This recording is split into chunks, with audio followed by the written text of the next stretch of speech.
गणेश महाराज की जय। बोलो गणेश महाराज की जय। बोलो गणेश महाराज। కుండి గణేష్ సేవా సమితి మరియు జై భారత్ ట్రస్ట్ వారి సంయుక్త ఆధ్వర్యంలో ఈ ఆదివారం నాడు అంటే 1వ తారీఖు సెప్టెంబర్ 1వ తారీఖున చిన్నపిల్లలతో ఎకో ఫ్రెండ్లీ వినాయకుల తయారీ ప్రోగ్రాం పెట్టామండి. అంటే పిల్లలు వాళ్ళ ఇంట్లోనే ఎకో ఫ్రెండ్లీ పద్ధతి అంటే పర్యావరణానికి ఎటువంటి హాని లేకుండా ఎటువంటి రసాయనాలు వాడకుండా ఏ మెటీరియల్తో అయినా తయారు చేసిన వినాయకుడి ప్రతిమని రెడీ చేసుకొని 8 o'clockకి మార్నింగ్ మన ఆర్టీసీ వర్క్షాప్ రోడ్ పక్కన సితారా సెంటర్లో ఉన్న పెద్ద వినాయకుడిని 72 అడుగుల మట్టి వినాయకుడిని తయారు చేస్తున్న ప్రదేశంలో ఈ కాంపిటీషన్ జరుగుతుందండి. పిల్లలందరూ తప్పకుండా రిజిస్ట్రేషన్ చేసుకోండి. ఈ పాంప్లెట్లో రిజిస్ట్రేషన్ నెంబర్ ఉంది.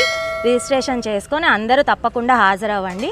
ఫస్ట్, సెకండ్, థర్డ్ ప్రైజెస్ ఇస్తున్నాము పిల్లలకి. అలానే కన్సలేషన్ ప్రైజెస్ వచ్చిన పిల్లలందరికీ ఇస్తున్నాము. అలానే పార్టిసిపేషన్ సర్టిఫికేట్ కూడా ఇస్తున్నాము. సో ఇలాంటి అవకాశాన్ని ఎవరు